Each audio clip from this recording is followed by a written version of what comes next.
Now it's my pleasure to introduce our panelists for today's broadcast, starting with Saul Howerton. Saul serves as Global Chief of Staff of Advisory Services for Radius. With more than 18 years of global operations experience, Saul has, over the past 7 years with Radius, helped his customers succeed in their chosen global markets.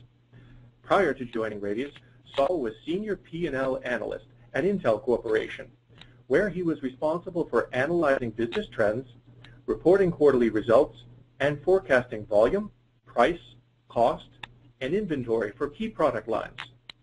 Saul has an MBA in Finance and International Business from Santa Clara University and a Bachelor's of Business Administration in Marketing from the University of Wisconsin-Eau Claire. We're also joined today by Kent Kettle, Managing Director of Control Risks for Greater China and the North Asia region. Based in Shanghai, Kent is responsible for the overall commercial and business operations of the company in mainland China, Hong Kong, Macau, Taiwan, the Koreas, and Mongolia. Kent has lived in China for 3 decades, consulting with multinational and local Chinese corporations across all industries on a diverse range of complex risk issues, from crisis management and operational business controls to strategic and organizational development programs. Over to you, Kent. Thanks, Ed. Appreciate it. Good morning, good afternoon, everyone. Very happy to be here. Today's agenda, we're going to kind of start on the outside and move in, if you will, kind of at the macro level, and start talking about challenges in China today that companies years ago really didn't have to face. I'm speaking to most of you, assuming that you're either interested in getting into China, are kind of in the planning stages for it, or do have operations there and are looking to improve them and grow them. So we'll start with look at some of the regulatory considerations and then getting on the ground, and then I'll toss it over to Saul to talk about some of the setting up the entity site selection and things like that. Next. A bit about control risks. We are exactly what our name says. We are in the risk management area. We really look at 3 different areas of risk for companies. On the political side, what are the political and regulatory issues that you would be facing if you're going into a new market or operating in a market? We focus on many of the more opaque and non-transparent markets around the world. China is a important one there. We also look at security issues, physical security for your assets, your people, but intellectual property as well. And finally, integrity, which I'll be talking about quite a bit today. How do you operate in a compliant fashion to obey not only international rules for compliance, but also local rules as well? We've been around since the mid-'70s and are in 29 countries around the world, 36 offices. Next.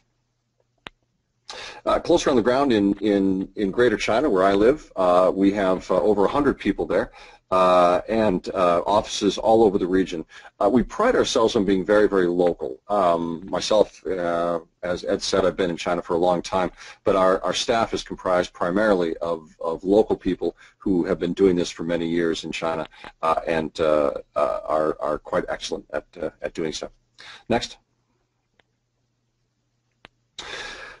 I love this quote from the Financial Times, and basically it says that the challenge of markets, many markets, and I would say particularly for China today, is the way that you got in, the conditions under which a company got in years ago are not the conditions under which you need to operate today. And the biggest challenge in China, I would say, is that the Chinese regulations and the Chinese regulatory environment is becoming very critical. Next.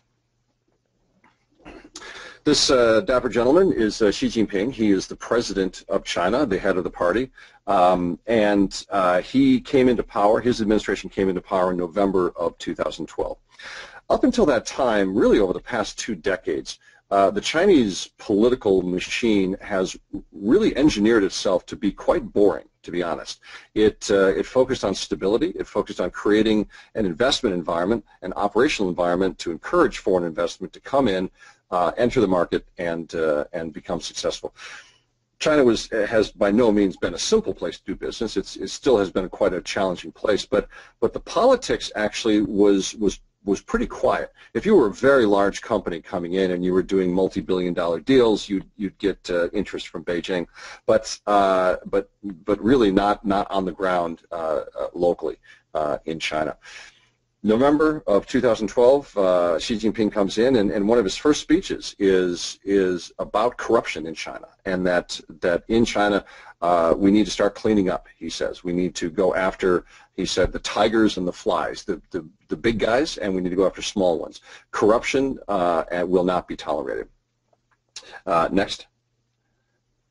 This guy here is Wang Qishan, is the number 3 in the party and kind of Xi Jinping's right-hand man. He is responsible for regulatory enforcement in China. Not only anti-corruption, but anti-monopoly, environmental enforcement, food safety, tax requirements, things like that. A raft of regulations that the Chinese are now starting to enforce in force. Next.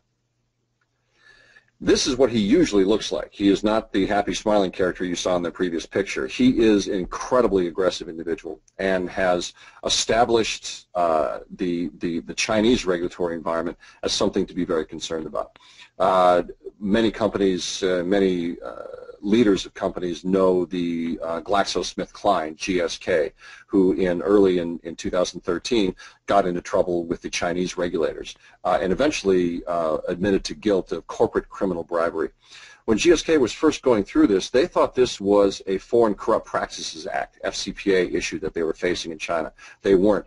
They were facing a local Chinese regulatory issue. In the past 3 years, companies that operate in China need to be considering local regulations as well as international regulations.